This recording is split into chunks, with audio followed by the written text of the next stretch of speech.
الحمد لله رب العالمين نحمده ونستعينه ونستغفره ونؤمن به ونتوكل عليه ونعوذ بالله من شرور أنفسنا ومن سيئات أعمالنا من يهده الله فلا مضل له ومن يضلله فلا هادي له ونشهد أن لا إله إلا الله وحده لا شريك له ونشهد أن محمدا عبده ورسوله أرسله ربه بالحق مبشرا ونذيرا وداعيا إلى الله بإذنه وسراجا منيرا أما بعد قال الله تعالى في القرآن العظيم أعوذ بالله من الشيطان الرجيم بسم الله الرحمن الرحيم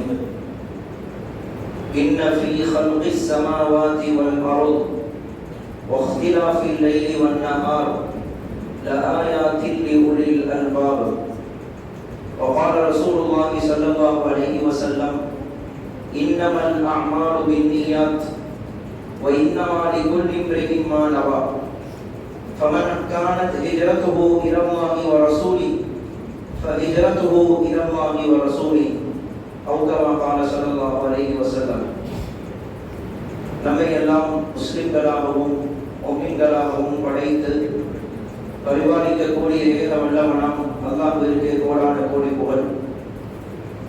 கண்மணி நாயகம் முஹம்மது ரசூலுல்லாஹ் ஸல்லல்லாஹு அலைஹி வஸல்லம் அவர்களின் மீதும் நற்பாக்கியங்கள் நிறைந்த அவர்களின் உம்மத்தினர்களான சஹாபாக்கள், தாபிஈன்கள், தபஉ தாபிஈன்கள், ஷுஹதாக்கள், உலகம் முழுக்க நிறைந்திருக்கிற இறைநேச செல்வர்கள், வருகை தந்திருக்கிற நம் அத்துணை இவர்கள் மீதும் அளவற்ற அருளாளன் அல்லாஹ்வின் சாந்தியும் சமாதானமும் என்றென்றும் நின்று நிலவட்டுமாக.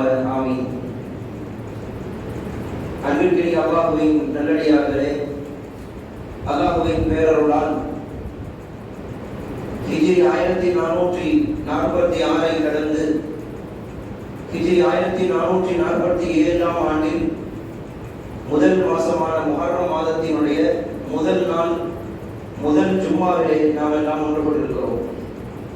எல்லாம் வல்ல ரப்பல் ஆலமீன் பிறந்திருக்கிற இந்த புதிய ஆண்டிலே எல்லா விதமான பரக்கத்துகளையும் பாக்கியங்களையும் அல்லாஹ் நமக்கு நசீபாக்குவானாக.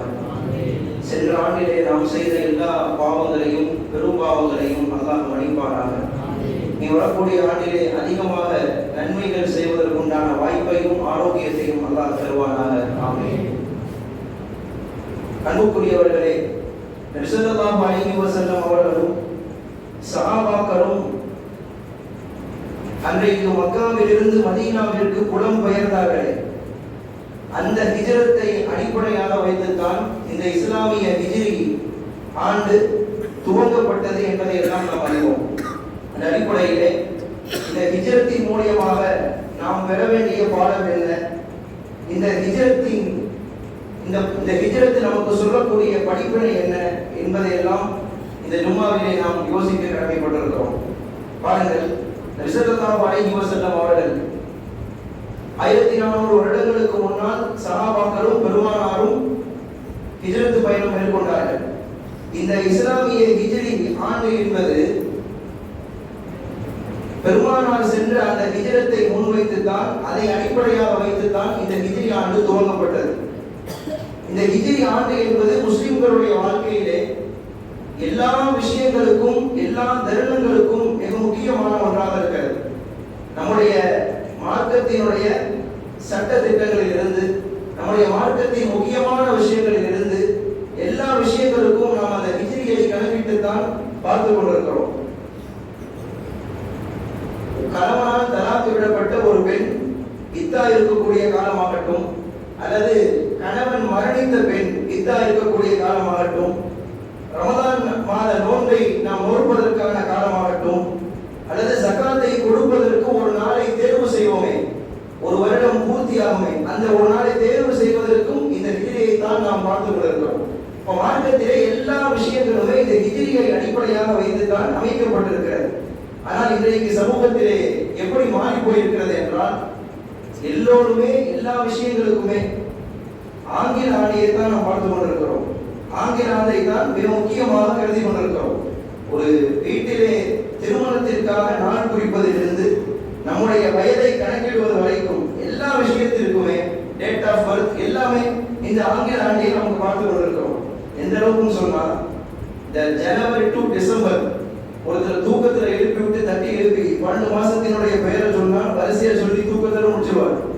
ஆனா நிறைய பேர்கிட்ட போய் இந்த ஹிஜ்ரி மாதத்தினுடைய முதல் மாசத்தின் பெயர் என்னன்னு கேட்டா தெரியாது. ஹிஜ்ரி மாதத்தினுடைய கடைசி மாதத்தின் பெயர் என்னன்னு கேட்டா தெரியாது. தெரிந்ததெல்லாம் ரமலான் ஒரு மாசம் இருக்குது, மற்றபடி போனா ரபியுல் அவல் ஒரு மாசம் இருக்குது. இடப்பட்ட மாதங்கள் எல்லாம் நிறைய பேர் தெரியாமல் இருக்கிறார்கள், பெயர் கூட தெரியாமல். இந்த ஹிஜ்ரி என்பது சர்வசாதாரணமான ஒரு விஷயம் அல்ல. நாம் விளங்க வேண்டும், இந்த மிகப்பெரிய சஹாபாக்களுடைய தியாகத்திற்கு பின்னால் அமைந்ததுதான் இந்த ஹிஜ்ரத் என்பது. நாம் இன்றைக்கு இந்த ஊரிலே இந்த நாட்டிலே முஸ்லிம்களாக வாழ்ந்து கொண்டிருக்கிறோம் என்றால் அதற்கு சஹாபாக்கள் அன்றைக்கு செய்த மிகப்பெரிய தியாகம், அந்த ஹிஜ்ரத் தான் காரணம். பாருங்கள், ஹிஜ்ரி என்கிற இந்த ஒரு சொல் நம்முடைய ஆண்டிற்கு வைக்கப்பட்டிருக்கிறது ஹிஜ்ரி என்று. இந்த ஹிஜ்ரி என்கிற இந்த ஒற்றை சொல் நமக்கு என்ன உணர்த்துகிறது?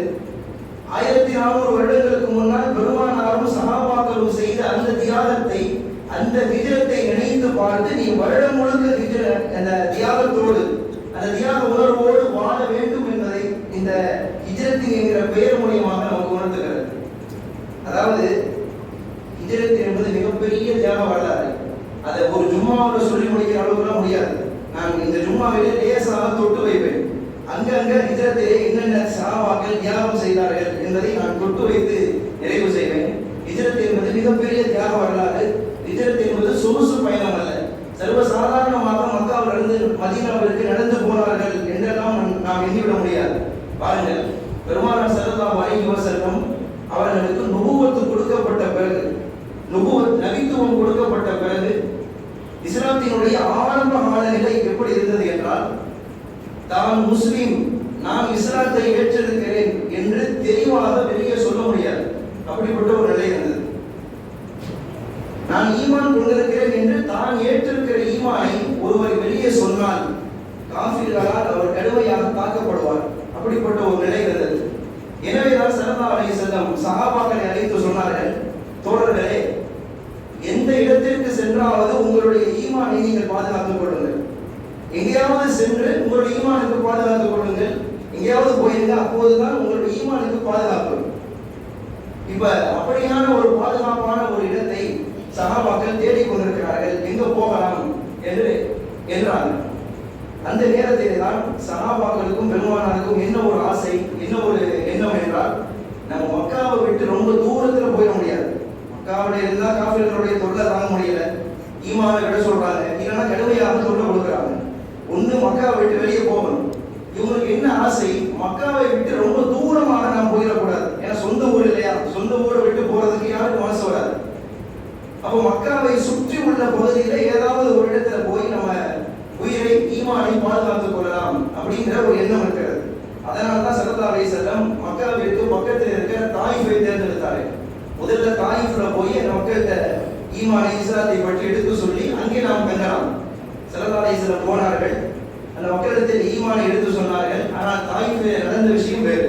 பெருமானார் கல்லால் அடிக்கப்பட்டு துரத்தப்பட்டார்கள். பெருமானாரை காயப்படுத்தி அனுப்பினார்கள் அந்த மக்கள். இப்படி பல்வேறு பிரச்சனைகள், பல்வேறு இடைஞ்சல்கள் இஸ்லாத்தினுடைய ஆரம்ப காலத்தில். இதற்கு மத்தியிலே நான் ஸல்லல்லாஹு அலைஹி வஸல்லம் சில சஹாபாக்களை கூப்பிட்டு, நீங்கள் அபிசீனியா நாட்டிற்கு போங்க. எப்படி அபிசீனியா நாட்டுக்கு போக சொன்னாங்க.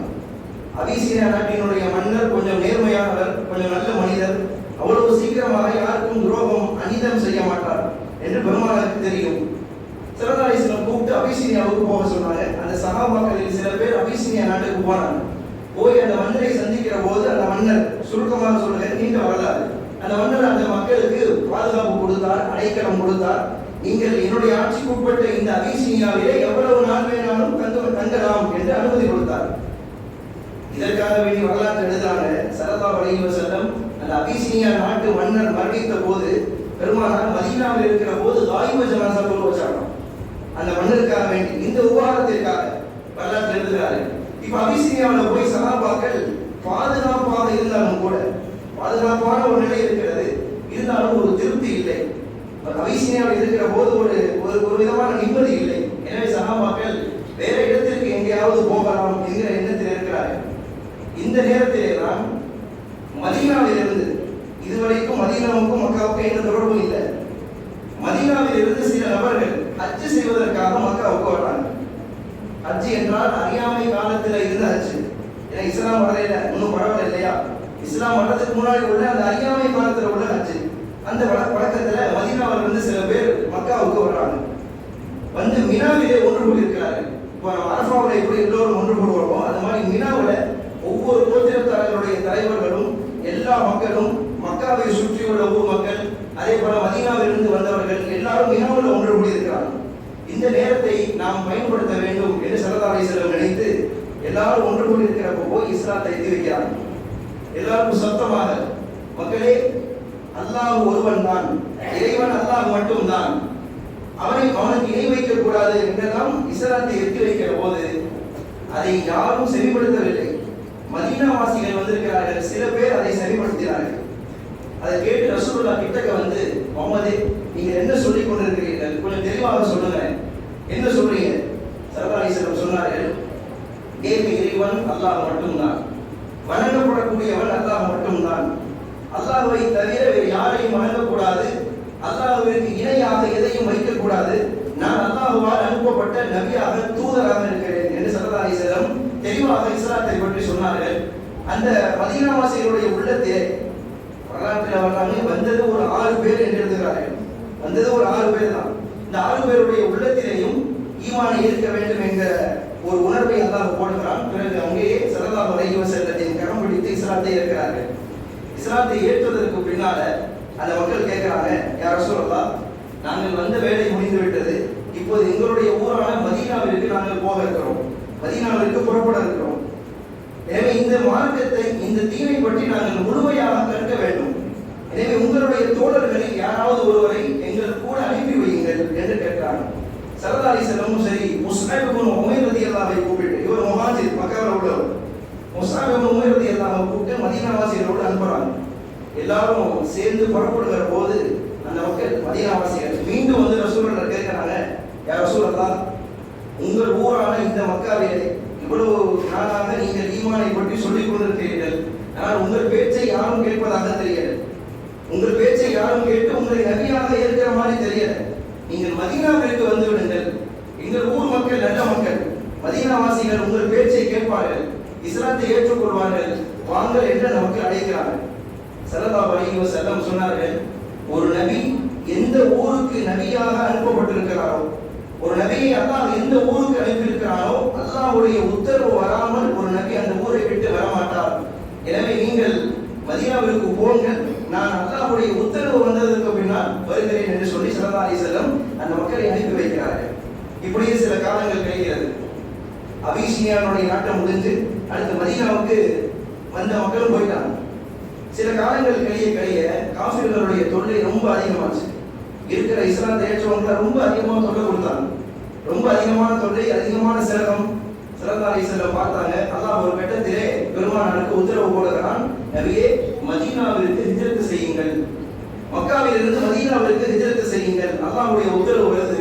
ஸல்லல்லாஹு அலைஹி வஸல்லம் அபூபக்கர் ரலியல்லாஹு அன்ஹு கூப்பிட்டு அந்த ஹிஜ்ரத் பயணத்தை ஆரம்பித்தார்கள். இதுதான் ஹிஜ்ரத்தினுடைய சுருக்கமான ஒரு வரலாறு.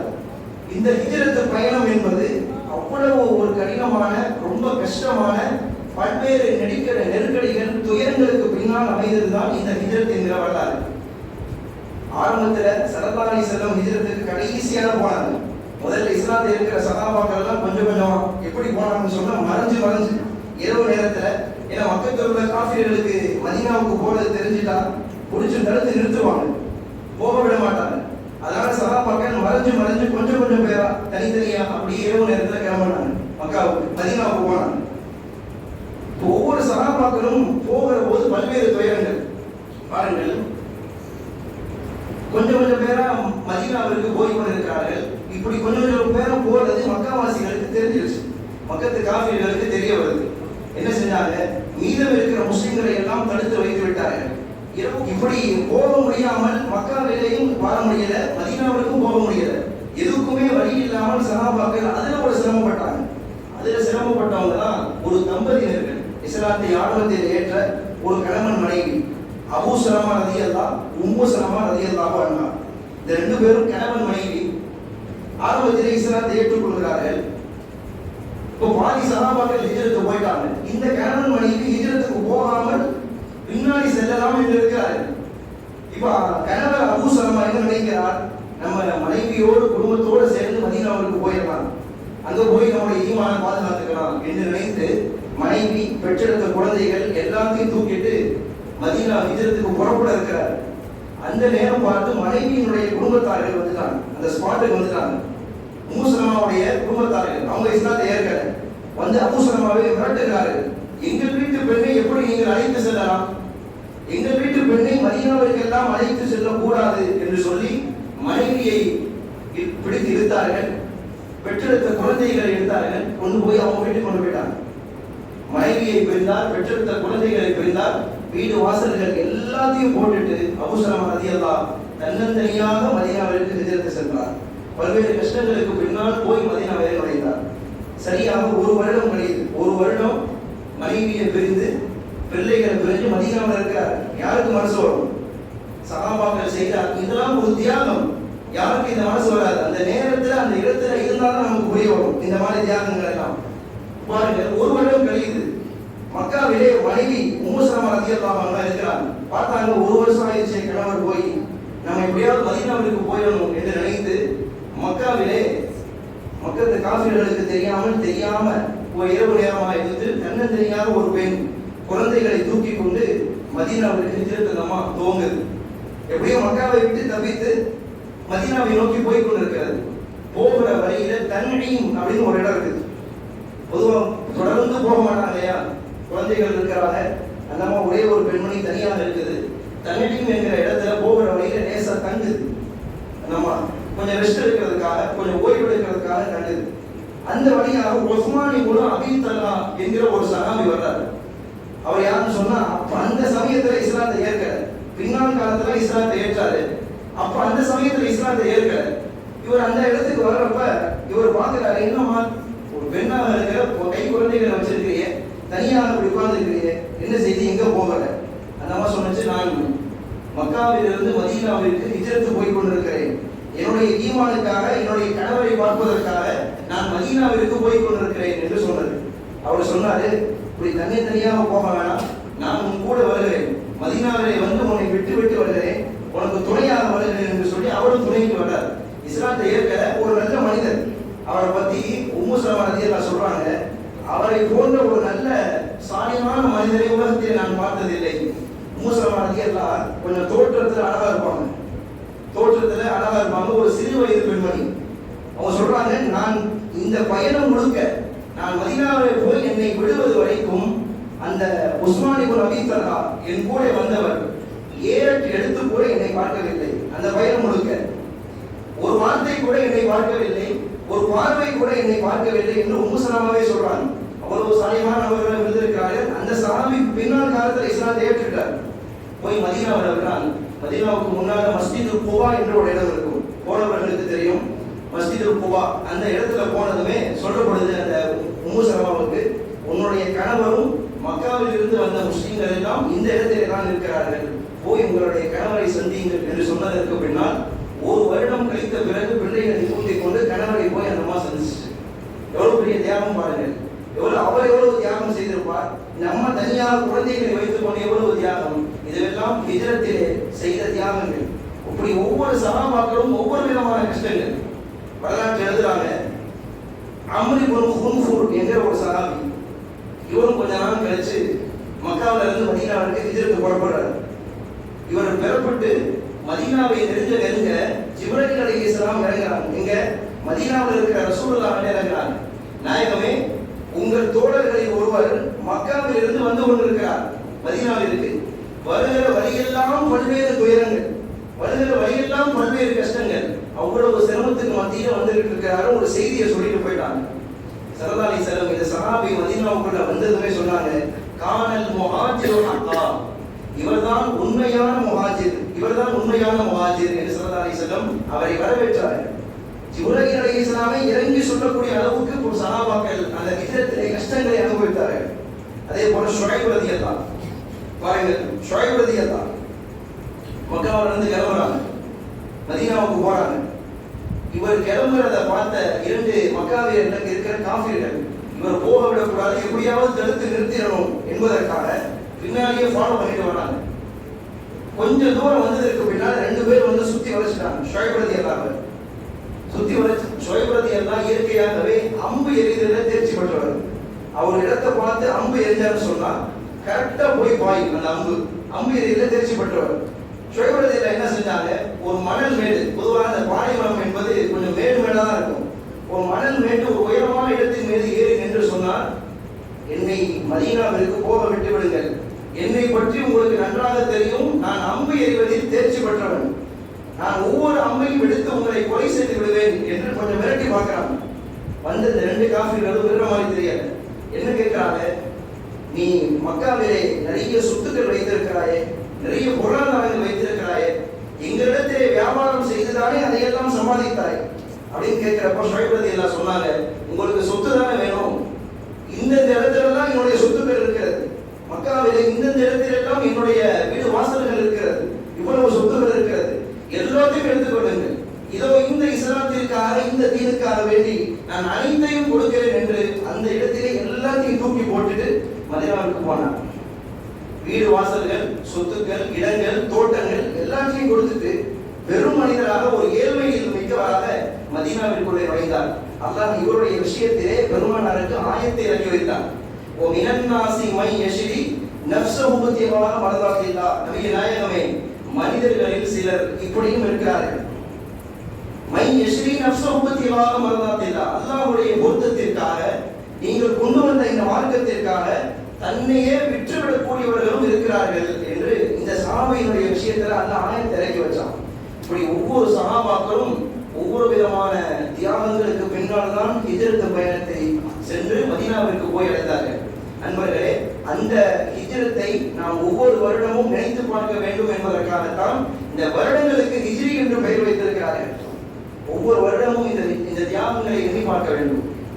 நமக்கு ஒரு ஆண்டு முடிவடைந்து விட்டது. ஒரு ஆண்டு 1446வது ஆண்டு நமக்கு முடிவடைந்து விட்டது. காலங்கள் ஒவ்வொன்றும் ஓடிக்கொண்டே இருக்கிறது. ஒவ்வொரு நாளாக, ஒவ்வொரு வாரமாக, ஒவ்வொரு மாதமாக எப்படி போகுதுன்னு தெரியல. ஒரு வருடம் என்பது ஒரு வருஷமா, ஒரு மாசமாய் போயிட்டு இருக்குது இல்லையா? இந்த நேரத்தில் நமக்கு சிந்தனை எப்படி இருக்கணும், நம்முடைய வாழ்க்கையில நான் என்னுடைய வாழ்க்கையை அல்லாஹ்விற்கு பொருத்தமான வாழ்க்கையாக வாழலாம். கொஞ்ச நேரம் உட்கார்ந்து யோசித்து பாருங்கள், என்னுடைய வாழ்க்கையை அல்லாஹ்விற்கு பொருத்தமான வாழ்க்கையாக வாழலாம். என்னுடைய கடைசி முடிவு எப்படி அமைய போகிறது? கடைசி முடிவிலே போது கனிமா வாயிலே வர வேண்டுமே, அதற்கு நான் இந்த வாழ்க்கையில் என்ன செய்திருக்கிறேன்? வருடங்கள் ஓடிக்கொண்டிருக்கிறது என்பதையெல்லாம் நாம் சிந்தித்து பார்க்க வேண்டும். கடைசி முடிவு ஒருத்தருக்கு சரியாக அமைந்தால்தான் அவர் சொர்க்கவாசி. கடைசி முடிவு நல்முடிவாக அமைந்தால்தான் அவருக்கு பாக்கியம்.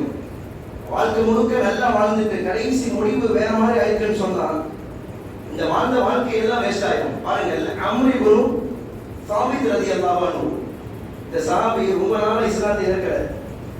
மதீனாவுக்கு ரசூலுல்லாஹ் வந்துட்டாங்க. வந்ததுக்கு பின்னாடி எல்லாருமே இஸ்லாத்தை ஏற்று சஹாபிகள் ஆயிட்டாங்க. அதனால அம்ரு இப்னு சாபித் ரலியல்லாஹு மட்டும் ரொம்ப காலமா இஸ்லாத்தை ஏற்கல. எவ்வளவோ சொல்லி பார்க்கறாங்க, இஸ்லாத்தை ஏற்க மாட்டேன் என்று பிடிவாதமாக இருக்கிறாங்க. கடைசியில ஒரு கட்டத்துல அல்லாஹ் தஆலா அவருடைய உள்ளத்துல ஈமான் போடுறான். ரசூலுல்லாஹ் வர்றார், யா ரசூலுல்லாஹ், நான் ஈமானை ஏற்றுக்கொள்கிறேன், இஸ்லாத்தை ஏற்றுக்கொள்கிறேன் என்று சொன்னார். அந்த நேரத்தில் ஸல்லல்லாஹு அலைஹி வஸல்லம் என்ன செஞ்சுட்டு இருக்காங்கன்னு சொன்னா, உஹது போருக்காக வேண்டி சஹாபாக்களை தயார்படுத்திட்டு இருக்காங்க. உஹது போர் நடக்க போகுது, அதற்கான சஹாபாக்களை ரெடி பண்ணிட்டு இருக்காங்க. அந்த நேரத்தில் இவர் வந்து நான் இஸ்லாத்தை ஏற்கிறேன் என்று சொல்லுகிறார். அப்ப ஸல்லல்லாஹு அலைஹி வஸல்லம் கலிமாவை சொல்லிக் கொடுத்து இஸ்லாத்தை ஏற்க வச்சுட்டாங்க, முஸ்லீம் ஆயிட்டார். முஸ்லீம் ஆனதற்கு பின்னால் ரசூலுல்லாஹ் சொன்னாரு, யா ரசூலல்லாஹ், நீங்கள் போருக்காக தயாராகி கொண்டிருக்கிறீர்கள், நானும் உங்களோடு போருக்கு வரலாமா? நானும் உங்களோடு போருக்கு வருகிறேன், அனுமதி கொடுங்கள். ஸல்லல்லாஹு அலைஹி வஸல்லம் அனுமதி கொடுத்தார்கள். உஹது போரிலே கலந்து கொண்டார். அந்த போரிலேயே ஷஹீதாக்கப்படுகிறார். இவர் ஷஹீதாக்கப்பட்டதை பார்த்து ரசூலுல்லாஹ் சொன்னாங்க, ரஜுலும் மின் அஹ்லில் ஜன்னா லம் யஸ்ஜுது மின் ஹயாத்திஹி, இவருடைய வாழ்க்கையில இவருடைய ஹயாத்துல அல்லாஹ்வுக்காக ஒரே ஒரு சஜிதா கூட செஞ்சதில்லை. அப்படிதானே? அப்பதான் இஸ்லாத்தை ஏற்கிறாரு, உடனே போருக்கு போனாரு, ஷஹீதாக்கப்பட்டாரு. இவருடைய வாழ்க்கையில அல்லாஹ்வுக்காக ஒரே ஒரு சஜிதா கூட செஞ்சதில்லை. ரஜுலும் மினல் ஜன்னா, ஆனால் இவர் சொர்க்கவாசி என்றார்கள் ஸல்லல்லாஹு அலைஹி வஸல்லம். நான் எதற்கு சொல்கிறேன்? வருடம் முழுக்க இவர் இறை நிராகரிப்பிலேயே வாழ்ந்திருக்கிறார். கடைசியில் அந்த இஸ்லாத்தை ஏற்று ஷஹீதாக்கப்பட்டதனால சொர்க்கம். அவருடைய இறுதி முடிவு நல்முடிவாகிருச்சு. அப்ப நம்முடைய இறுதி முடிவு எப்படி இருக்கும் என்பதை நாம் யோசிக்கணும். வருடம் முழுக்க இதே மாதிரி நம்ம நல்லா வாழ்ந்துட்டு கடைசி முடிவு நமக்கு வேற மாதிரி ஆயிடுச்சுன்னு சொன்னா அல்லாஹ் பாதுகாக்க வேண்டும். நாம் இதிலே கவனம் எடுக்க வேண்டும். நம்முடைய இறுதி முடிவை நினைத்து கவலைப்பட வேண்டும். ஒவ்வொரு வருடங்களும் கடந்து கொண்டேதான் இருக்கும். ஒவ்வொரு வருஷமும் முடிய முடிய முடிய நம்முடைய ஆயுட்காலங்கள் குறைந்து கொண்டே இருக்கிறது. நம்ம எந்த உத்தரவாதத்தில் இந்த உலகத்தில் வாழ்றோம்? பொதுவாக மனிதர்களுடைய உலக வாழ்க்கை எப்படி இருக்குன்னு சொன்னா, என்னமோ அல்லாஹ்கிட்ட போய் ஒரு 70 வயசு வரைக்கும் ஒரு 80 வயசு வரைக்கும் என்னை உலகத்தில் வாழ விட்டு என்னுடைய ரூபை வாங்கிறாதுன்னு சொல்லி அக்ரிமெண்ட் போட்டு வந்த மாதிரி, ஒரு ஒப்பந்தம் அல்லாஹ்கிட்ட போட்டு வந்த மாதிரி வாழ்ந்துட்டு இருக்கோம். நமக்கு இப்பெல்லாம் மௌத்து வந்துடாது அப்படிங்கிற மாதிரி வாழ்ந்து கொண்டு இருக்கிறோம். அந்த நினைப்பே இல்லாமல் இன்றைக்கு ஒரு காலத்துல 70 வயசு 80 வயசுல மௌத்து செய்தியை கேள்விப்பட்டோம். இன்றைக்கு அந்த செய்தி எப்படி வருது? ஒரு 45 வயசு, ஒரு 40 வயசு, 50 வயசு, இந்த வயசுல எல்லாம் மௌத்து செய்தி அதிகமாக வந்து கொண்டிருக்கிறது. இப்ப காலங்கள் ஓடிக்கொண்டிருக்க மௌத்துகளும் பெருகி கொண்டிருக்கிறது. நாம் எந்த சிந்தனையில் வாழ்ந்து கொண்டிருக்கிறோம்? நம்முடைய இறுதி முடிவை நினைக்க வேண்டும். ஒவ்வொரு நாளையும் எண்ணி பார்க்கணும். நமக்கு நாமே கேள்வி கேட்க வேண்டும். அதற்கு அதிரதியாக சொல்லுவாங்க, ஒரு வருடத்தினுடைய ஒவ்வொரு நாட்களையும் மனிதன் 4 விஷயங்களில் ஈடுபடுத்த வேண்டும் என்று சொல்லுவாங்க. ஒவ்வொரு நாளையும் 4 விஷயத்துல ஈடுபடுத்தணுமா. முதல்ல சொன்னாங்க, அல்லாஹ்விற்காக என்று ஒரு நாளிலே கொஞ்சம் நேரத்தை ஒதுக்குவது. அல்லாஹ்விற்காக ஒவ்வொரு நாளும் நேரத்தை ஒதுக்கணும். எந்த நேரத்தை? அதான் அது 5 நேர தொழுகை. 5 நேர தொழுகை நேரத்தை அல்லாஹ்விற்காக ஒதுக்கணும். நீங்கள் ஒரு தொழுகை நேரத்திலே வியாபாரம் செய்து கோடி ரூபாய் சம்பாதித்தாலும் அந்த கோடியில பழக்கத்து இருக்காது. ஒருவேளை ஒரு தொழுகக்கூடிய நேரத்திலே ஒருவர் வியாபாரம் செய்து ஒரு 1000 ரூபாய் சம்பாதித்து விட்டார் என்றால், இவர் தொழாமல் அந்த 1000 ரூபாய் வந்திருக்கிறது. ஒரு அடுத்த நொடியில் அந்த 1000 ரூபாய்க்கு அந்த ஆஸ்பத்திரி செலவு விட்டார். அடுத்த நொடியில் ஒரு 1 லட்சம் ரூபாய்க்கு அல்லாஹ் ஒரு நோயை கொடுத்தார். என்ன செய்யறது? அப்ப தொழுகாமல் அந்த நேரத்திலே சம்பாதிக்கக்கூடிய அந்த சம்பாத்தியம் அதே வழக்கத்தில் இருக்காது. அல்லாஹ்விற்காக ஒவ்வொரு நாளும் நேரத்தை ஒதுக்குவது. இரண்டாவதாக சொன்னார்கள், அவருக்கு அவரே சுய விசாரணை செய்து கொள்ள வேண்டும். ஒவ்வொரு நாளும் நம்ம ஒரு நேரத்தை ஒதுக்கி நம்ம எப்படி இருக்கோம் நினைச்சு பார்க்கணும். காலையிலிருந்து இரவு வரைக்கும் என்ன பாவங்கள் செய்திருக்கிறோம், எப்படி எல்லாம் மக்கள்கிட்ட நடந்தோம், எப்படி எல்லாம் பெரும் பாவங்கள் செய்தோம், அல்லாஹ்விற்கு அதிருப்தியான ஒரு விஷயம் செய்திருக்கிறோமா என்று ஒவ்வொரு நாளும் இதற்கென்று ஒரு நேரத்தை ஒதுக்கி யோசித்து பார்த்து நமக்கு நாமே சுய சீர்திருத்தம் செய்து கொள்ள வேண்டும். இது இரண்டாவது.